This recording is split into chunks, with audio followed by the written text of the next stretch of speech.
I used to be an amateur procrastinator, but then I got so good at it, I decided to turn pro. Welcome to WizNugs. Today we're talking about procrastination, which, as we all know, means putting things off until the last possible minute and then rushing at the very last minute to get everything done as best we can. Did I mention it's at the last minute? So for me, I know that I'm a big procrastinator when it comes to a lot of things. For me, not to procrastinate means I need to have an overwhelming desire or passion or interest in getting the thing done that I want to work on. So it could be a hobby, it could be a project. If it's important enough to me and I've started it, I will stay on it until I'm done with it. However, there are a lot of things that come into my life that I know that I could get done quickly, and therefore I'm like, I don't need to do it right now. I can do it later. Yeah, so some of the causes of procrastination, right? Some of it is, I can do this later. I got plenty of time. It's not important yet. So if it's not important right now, then I'll go do this other thing that I would rather do. And it's a lot of times it's something that somebody else has asked us, right? Hey, honey, can you do this thing for me when you get the opportunity? I heard when I get the opportunity, and therefore that means at my leisure, which is, it could be right now, could be in a couple weeks. Depends how many times I get the question asked again, right? Sure. Other causes of procrastination include perfectionism. I don't want to do it because I'm not going to do it perfect, and so I'm kind of anxious about even beginning the task, because if it's not perfect, then what does that say about me as a person? Or fear of failure, similar, or fear of success is sometimes can cause us to procrastinate. Well, for me, it's if I know that it's going to be, like I said, if it's going to be super easy, then I don't feel like it's like I can do this at any point in time, and therefore there's no need for me to do it right now, which seems kind of contradictory. If you think if something is very easy, I should be able to do this immediately and be done and over with it. But that's not how I work. My thought is like, okay, well, it's going to take me about 5 minutes. I'll do it when I actually absolutely have to do it. So regardless of the reason for procrastination, it's got negative effects. One of the biggest ones that I've noticed, that I've seen in myself and others, is this tendency that when we let something build up, like you're talking about, that it ends up being stress on our system, that I clench up and I don't even notice that I'm doing it, but I just get more and more stressed until that last possible minute. And then when I'm doing the task, it's very, very stressful. It's like setting off all of the fight or flight, and all that energy gets channeled into the task. For me... And that's how I do the task, is by it's got to be at crisis mode to get all the way there. For me, it feels a lot like dread. Dread is hanging over me like a dark cloud. And the closer and closer I get to a deadline, the bigger and bigger this cloud becomes. It's kind of like in the horror movie, you know that the bad guy is right around the corner and he's just waiting for you to not pay attention so he can reach out and grab you. That's kind of the feeling that I get. I mean, I will eventually get the thing done. As bad as my procrastination is, I will always get it done in time in the way that it needs to be done.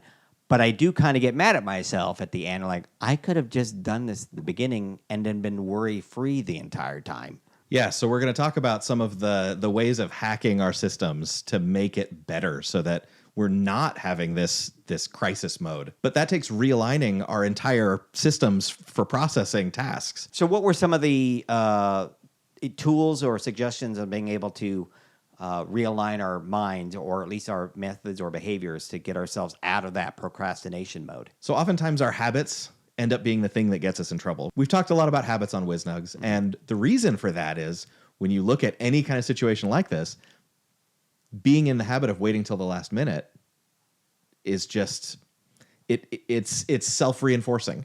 Our brains just get used to this way of processing, and we end up doing ourselves a disservice because we key basically our whole dopamine system. All the neuroscience on this lines up with what I'm saying, that you end up keying your dopamine to stress.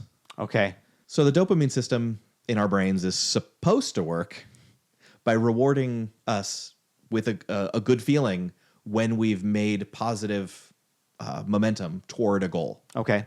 So we're making forward progress. Maybe where you can picture the hunter-gatherer who's out there and they spot, I don't know, a wounded gazelle or whatever. Okay.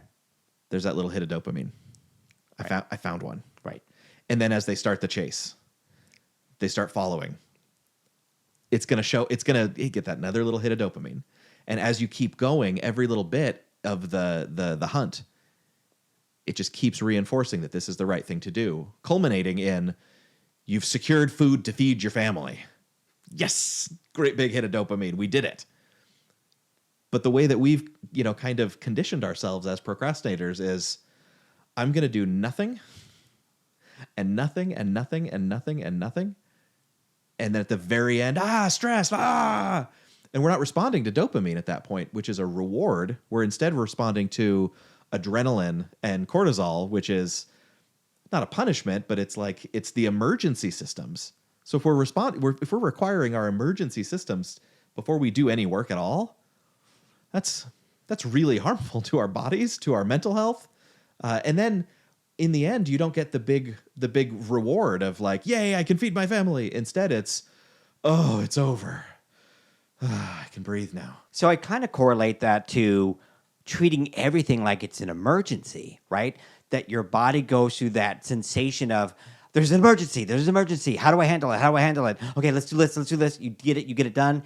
And then, okay, crisis over. Okay, now I can relax. Everything's back to normal.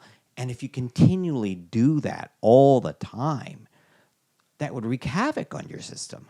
Yep, absolutely. So it's basically the same thing, except in the case of procrastination, where we're planning through lack of planning, right? To depend on that crisis mode. Other people might have high anxiety, and so every little thing feels like a crisis. Mm-hmm. So they're similar in that way.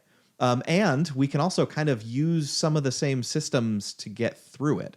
But before we get into that, we're also talking the emotional aspects of procrastination, the guilt and the shame that goes along with like, no, I haven't even started yet. What am I going to do? And then just ultimately, this all comes down to executive function is dysfunctional in our brains. I think in the case, like I mentioned before, even though I have a tendency to procrastinate on things, that I always eventually get things done on time and as they should work. But I think I've been fortunate in that. I don't think that's always the case. I would think that I'm an outlier in that particular case. I think if somebody has a problem with procrastination and they get things done at the last possible minute, and it's totally possible that you give a subpar project or result. Or at least not as good as you could have done had you done the work a little bit sooner. So I think that's where the shame comes in. And the shame is like, I could have done a better job. Oh, I judge myself for not having started a task when I think I should have started a task. Mm-hmm. That's another thing, that the word should is one of those words that basically never does anyone any good. Right. It only conveys an expectation. And that judgment doesn't necessarily align with anything good, reality even. Like, it's not necessarily that it's even true. We just feel like I should have done this. And it's a good way to kind of beat yourself up and get yourself into a place where, like we talked about the low emotional lows, and get you into a situation where you feel like, yeah, I'm worthless. I can't believe I did this. I can't believe I didn't put the effort in. I'm not worth it. They're going to find out that I'm a fake and a failure, and it just builds on itself. Imposter syndrome. Yep. It can be closely related, yeah. Another way that our habits can push us toward procrastination is when we get used to distracting ourselves with other things. If you've got your phone with you all the time, and every time that it buzzes or dings, you're used to picking it up and responding to it, then you're training your brain to no longer focus properly on a single task. And that can be harmful in the long run. But it also, speaking of the dopamine system, it trains your brain to respond to the dopamine of, ding, oh, I got an alert. I'm important. Something happened. And I would even add on to that is that we talked about before in economics, we talk about utility. And if we're doing something that we know that we should be doing, but we're trying to find any reason we can via habit or any other distraction that could come up as a reason why we can't continue to stay on task. The utility that we derive from the dopamine hits from what's going on my phone, what's happening on the television, what are my kids doing, what's my wife up to. If we find or we're intentionally looking for reasons to not do the thing, right? It's even worse than I find this easy and I can do it any time. This is like, man, I really don't want to do this, and I'm going to find anything that I can to make sure that I don't do the thing. And that is absolutely something that we do, right? Right. It can also be that we're just in the habit of, I don't know, we sit down to work and we turn on, open up a YouTube window at the same time as we're doing our work. Right. And when you've got that and that, well, obviously, we're going to keep looking back over to the thing that's entertaining. Right. And spending less time paying attention to the thing that we actually have to pay attention to. Now, at one point I had a job, I think I've mentioned before, that was just data entry. During those times, yeah, put something on that is good for my brain to pay attention to, and my fingers just got really fast at typing, and I could just, right through the eyes, right out the fingers, and that worked for me in that case. But it doesn't work if you've got a job where you have to pay attention, or if you're working on homework or school projects or whatever that require you to be focused and actually using your mental energy on a task. Or in a relationship where you're out with somebody and you're supposed to be enjoying that person's company, but half of the time it's this, oh, yeah, hold on 1 second. Or not even hold on 1 second. Yeah. Oh, cool. Yeah. Uh-huh. Oh, yeah. And then what happened? And I've seen it, right? And I know of people who have this problem. I, fortunately, for the most part, my wife and I have an agreement is that we are at any place sitting down for any kind of meal, phones are on the side. And they're on the table so we can see them, right? But they're on the side so that they are not a distraction to what we're supposed to be paying attention to. So this is a great example of a positive intervention that we can take to help us fight distractions. So if we're procrastinating kind of as a side effect of being distracted constantly, and we know that we're constantly distracted with our phone, for example, then finding a place to put our phone, whether it's in a drawer or something like that, so it's just out of the way and we're not even thinking about it. If it's in sight, that makes us more likely to stop and look at it. So I want to think about another possible way that we could make sure that we're nipping the bud of procrastination, and that's if you know that you have a thing that needs to be done and it's going to require some time and effort, and it can be broken down into multiple pieces, break it up. Like we talked about before when we were setting goals. If the goal itself seems like it's a very high-level goal and it's going to be very hard to achieve, then break it down into smaller pieces and easier to measure results.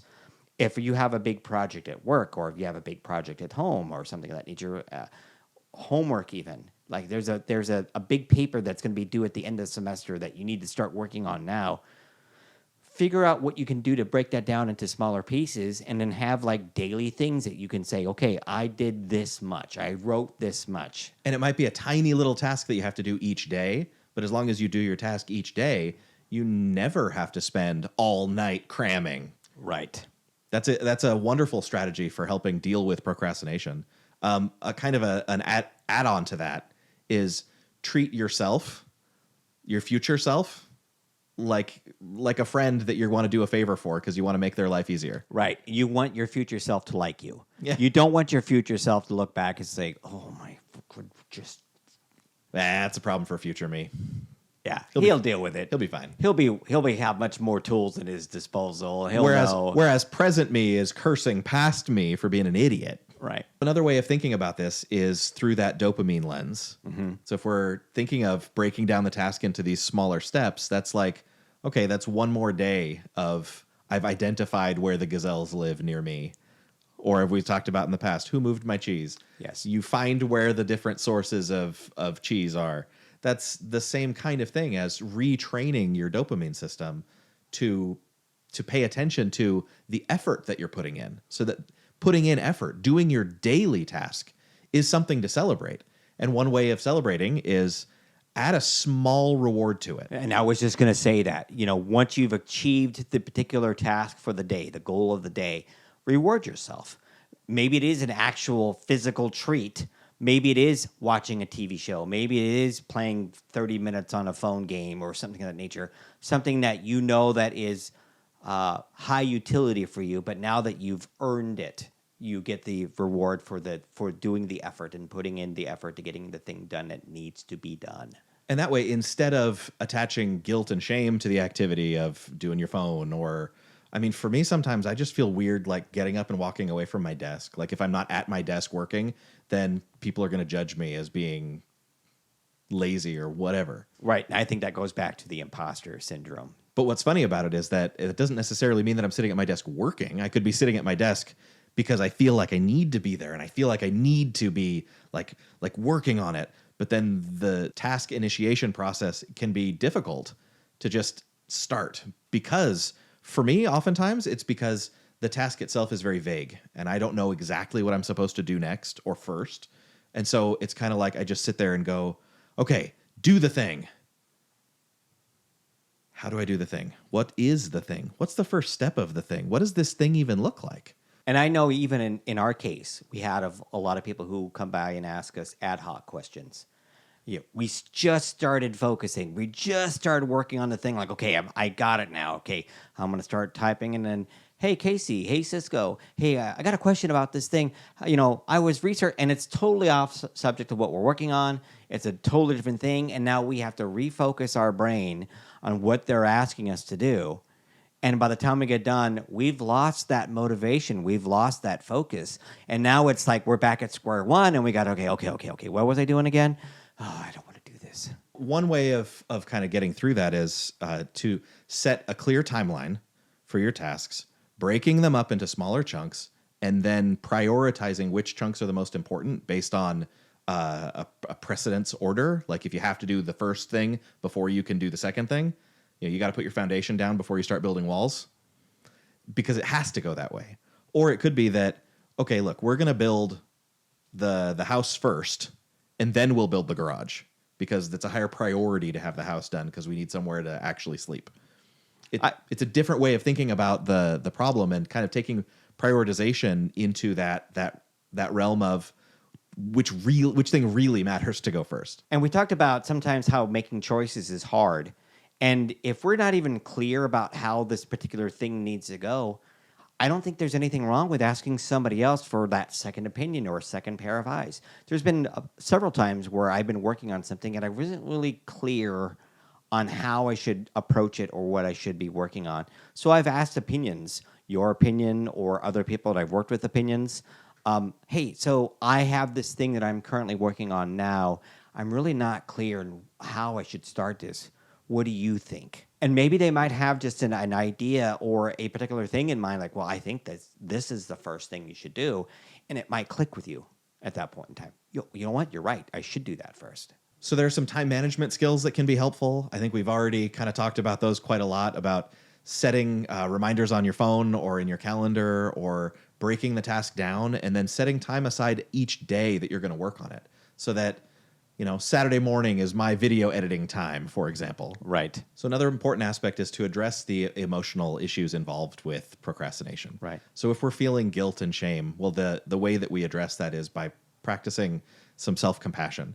Recognize that we're not going to be able to change overnight, that we're going to have issues that are ongoing. And we talked about this before. We talked about how habits are hard to break and hard to change, and getting ourselves into a new habit takes effort. We always use the weight loss as an example. It took you a certain amount of time to gain that weight. It's probably going to take an equal amount of time to lose that weight. It didn't go on overnight. It's not going to come off overnight. So you're not going to be able to flip the switch on procrastination and say, I'm not a procrastinator anymore. Even if you've set goals out and you've broken the tasks out and you want to have a different mindset, it takes time to beat and clear the new mental pathway of doing things. And when you have shame about a task or avoiding a task, the more likely you are to continue to avoid it because it makes you feel bad. Right. So you feel guilt about it. So then the avoidant behavior is to go and find something that isn't going to make you feel bad, or that's going to make you forget about feeling bad for a minute. And it might even be the same things that were causing you to procrastinate to begin with. Well, I don't want to feel that way, so I'm going to go play my game.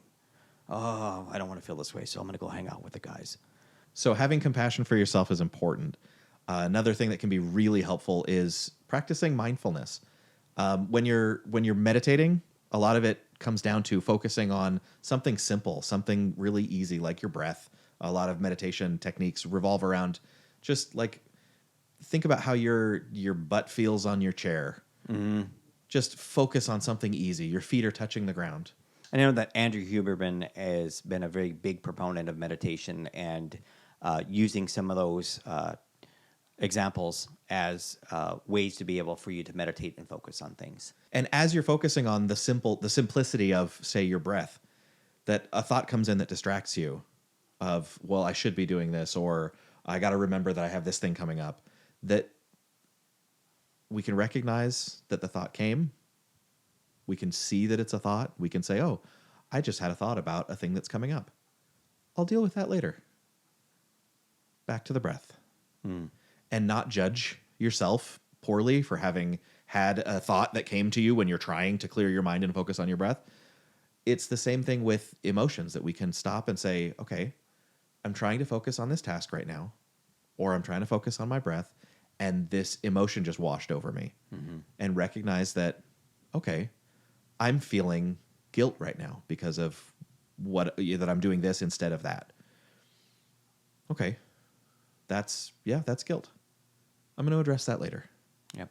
I'm working on this, and I'm going to be okay. I'm going to keep working on it. And having those feelings of self-compassion and mindfulness can help us kind of redirect away from some of the negative emotions that keep us locked into that I don't even want to deal with my tasks because they make me feel bad. Knowing that it takes time to get to where you want to be. When you go to the gym for the first time and maybe the barbell only has 20 pounds on it. If you can just raise the bar sometimes. Yeah, maybe it's just the bar, because the bar itself is weighted. You pick it up maybe like 5 times and your arm starts to hurt. And then you're like, oh, I'm such a loser. I didn't even have weight on it. Instead of focusing on, I actually made it to the gym. I actually did exercise. And I actually started myself on the path that I want to be on. Try to focus on the positive that's in there. And that's hard because, again, this is all part of retraining yourself to think differently. It's beating that new pathway. It's going to take time. But if you can turn around and see, it's like, well, there's my main highway over here that I normally go down. But if I look over here, look, there's the beginning of a new path. Yeah, and that's oftentimes referred to as the breaking the ice method, or as Nerd Fitness calls it, the 20 seconds of courage. Right. It's that, look, I'm not making a big giant commitment.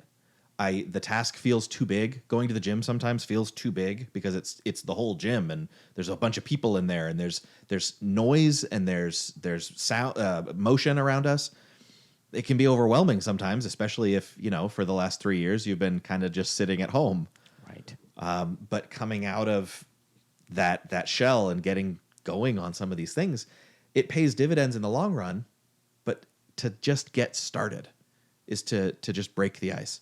Sometimes it helps when you're dealing with task initiation issues to start with the easiest thing. If there's something that you can do, like if you're having trouble studying, open the book to the chapter that you're on and read one sentence, one line. Oftentimes, it's just the act of getting started on the task that is the hardest thing. We're not saying that you're through one sentence are going to get an A on the test, Right. but that's how you begin, is by opening the book and reading the one sentence. Right.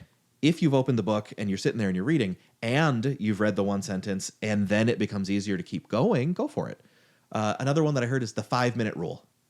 Okay. That you can work on anything for 5 minutes. Yep. You can endure any annoyance or frustration of having to sift through lines of code that you don't know what they do and you're trying to figure it out and there's a problem somewhere. And Maybe there's something in there that they're doing it a particular way I've never seen before. And once I understand, I'm like, oh, that's actually kind of a neat way to be able to handle that. But keeping an open mind about it as you're going through it can be very helpful. Right. So one last sort of practical tip is to do what you can to minimize distractions. We've talked about this before in terms of reducing or increasing friction on new habits.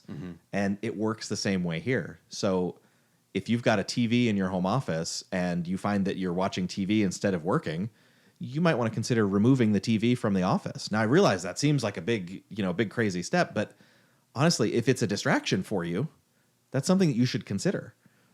If it's the phone and you need to put it in the drawer and close the drawer, something to consider so that you can minimize that distraction and do what you can to kind of stay focused.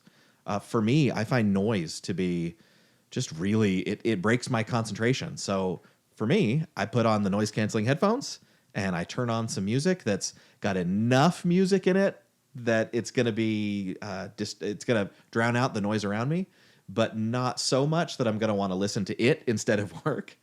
So I've found a couple of playlists, a couple of albums that work for me that are like, this is what I do when I need to stay focused. What I do at home when I'm working at home is I know that I am a helpful person, and if I hear anyone working in the house, doing something in the house, and it sounds like to me that they need help, I'll get up and I'll go help them.